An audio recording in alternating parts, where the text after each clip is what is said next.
by 1 year duration, waive zoning code, and authorize request to governor for an emergency declaration. Thank you. Well, let me start with some opening comments, and I know that some of my colleagues want to do so as well. And let me start with what may seem like an incongruous moment when we're talking about housing today. But a couple of months ago, I had this extraordinary opportunity to go to the Vatican at the invitation of Pope Francis to talk about climate change and human suffering. And there were about 60 mayors from around the world gathered in a little group in front of the Pope while he was speaking with us. And he kept referring to you world leaders, you world leaders. And a couple of us literally looked around, well, who came? You know, just a bunch of mayors here, right? But he meant that he knew, and that's why he convened mayors to talk about these issues, that the locus of activity and innovation is at the city level. And in fact, when you look at the issues of climate, and gun violence, and housing and homelessness, in all three cases, we're talking about huge issues, national issues or international issues. And yet the activity and the innovation is happening at the local level, and that's why we're here. That's why we're considering an extraordinary action of a declaration of emergency about the cost of housing and the homeless crisis in our city. Because this is where the action is. And in fact, if misery loves company, I guess we have some in this issue, because all of the West Coast mayors are dealing with these same issues. I had the opportunity while I was at the Vatican to speak with Mayor Murray about this, because Seattle is in a housing crisis as well. My friend and colleague Eric Garcetti has just had his city council consider and act on a state of emergency declaration that talks about many of the same issues there, except that the numbers are really shocking, 19,000 unsheltered homeless on a given night. So again, these are big national issues. Income inequality and the other drivers of housing, the housing crisis and the homelessness crisis are a national problem, but it is both our responsibility and the trend that innovation, action, decisive action in this case, is happening at the local level. So when we look at these twin crises of vanishing housing affordability and heart-wrenching homelessness, I think it's good to point out that we have done a lot with the tools that we've had. We've created, what, Commissioner Fish, 13,000 housing units, affordable housing units over the last 10 years. You know, we've done some great work, but those tools are not adequate to the emergency that we face today. So we need to be nimble, and we need to be flexible, and we need to be swifter in our response than we have typically been as a community.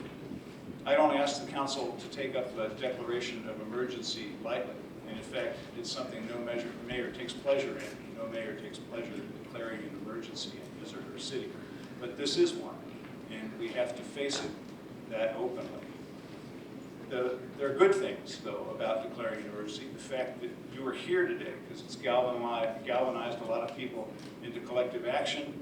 It's brought people together in collaboration, and it's given hope, I hope, to a lot of people in this community who are up against it in terms of housing cost, or who are outside waiting for help and hope. So I think this is a great opportunity for us as a city to use this declaration and the authority it brings to make a difference, and to, under Commissioner Saltzman's leadership in our discussion today, address the protection of renters who are seriously vulnerable to what's happening in our housing market. And with that, I'll turn it over to Commissioner Saltzman. Thank you, Mayor. Today we are here to provide some new tools to help us respond to the current housing crisis we find ourselves in, as well as to establish some renter protections in this ever-escalating rental market. We have over 1,800 people sleeping on our streets on any given night. We don't have enough affordable housing, nor do we have enough emergency shelter space to keep people safe and warm at night.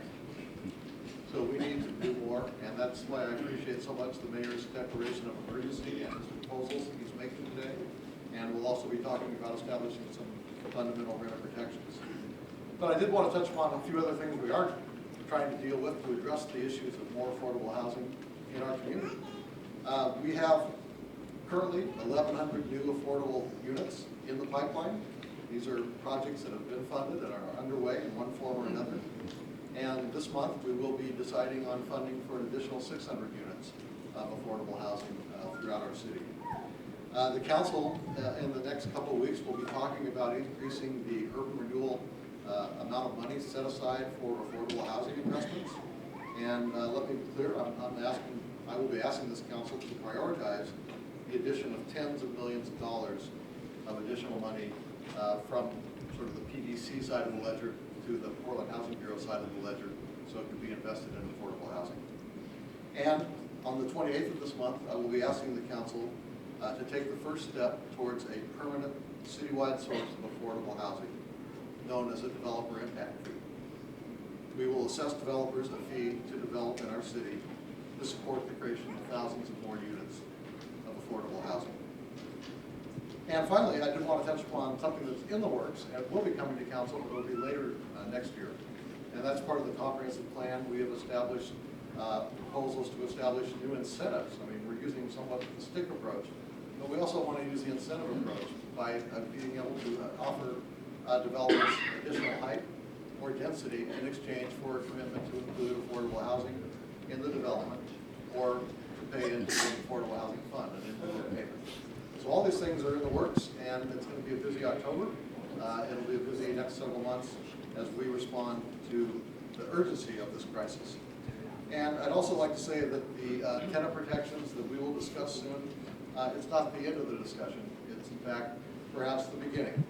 We need to make sure that tenants get more help to enforce their rights, and that is why with the mayor and Chair Foy's announcement last week of some $30 million of additional funding for affordable housing in this year's proposed budgets, there is an amount for a legal tenant enforcement team. And we see this legal enforcement team as indispensable to the tenant protections that we will hopefully enact after having a hearing today and a vote next week. So thank you, Mayor. And Thank you very much. Commissioner Fish, do you have some comments? Thank you, Mayor. I believe this is the third time that we've declared an emergency on the 7 years that I've been on this council. First was the winter storm of 2008. Second was the winter storm of 2013. And the third is the storm that is affecting so many low-income families and adults in our community that caused the mayor to announce his intention to declare a state of emergency. We're going to have a big conversation today and in the days ahead, maybe bigger than some people realize. It's not a surprise to anyone in this room that so many people want to live in our community, or that people from around the country are pouring into Portland, or that our national and local economy is changing so dramatically, leaving so many people behind. The consequences are made visible to us every day.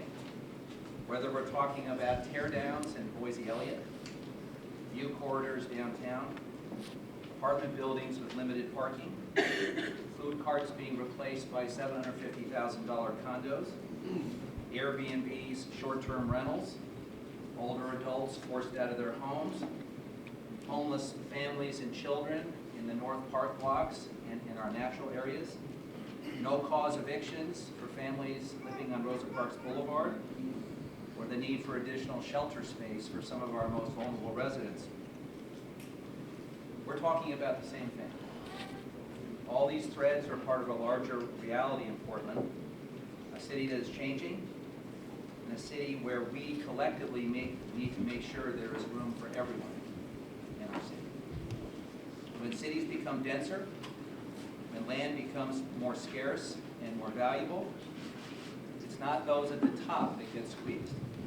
It's those at the bottom. That's not my opinion. That's the fact in Portland, in San Francisco, and in cities around the country.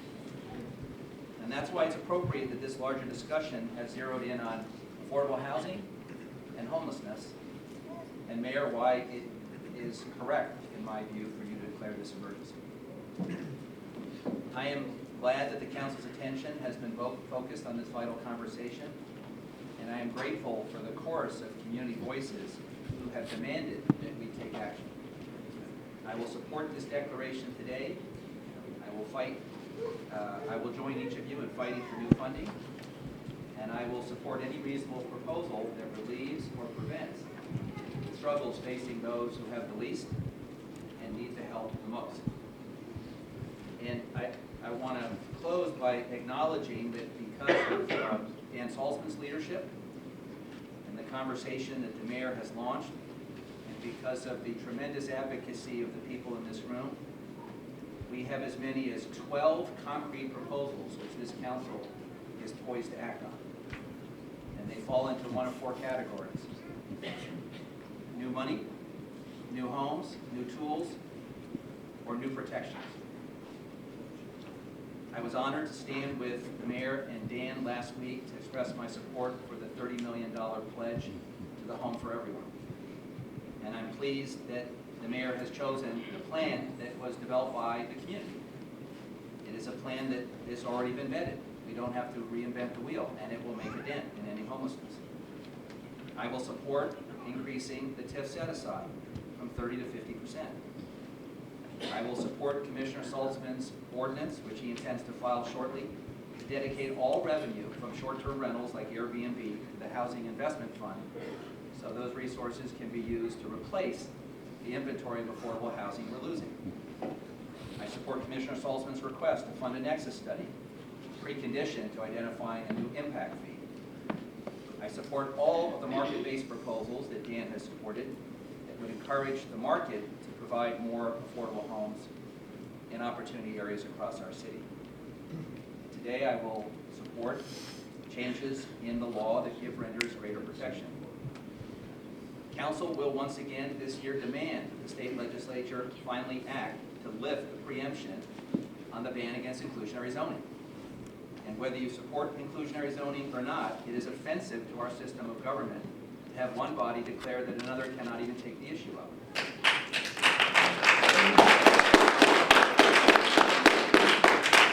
I will work with Commissioner Salzman and Home Forward and other partners to make sure that Section 8 voucher holders can find an affordable home in our community and are not forced to turn them back. Commissioner Salzman and the Housing Bureau have announced that they will do a pilot to test whether we can bring down the cost of new affordable housing. And at a time when we have few resources, it makes perfect sense to find common sense ways to reduce the cost and to house more people. I also believe that we have to continue to invest in community policing and effective outreach. We need to make sure that as we do so compassionately, we also make it clear that bad behavior on our streets will not be tolerated.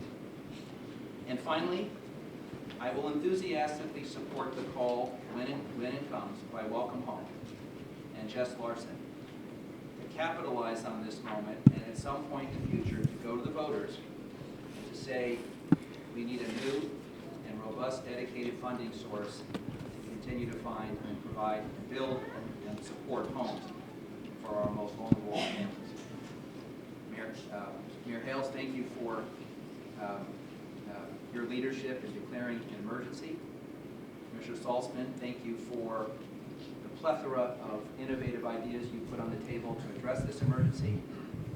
And I'm proud to be part of a council that is poised to do something big to address a huge problem in our community. And maybe, Mayor, if we keep faith with this exercise, the next time you meet with your mayors, you can tell them about the Portland approach to ending homelessness, and we can become the national leader in that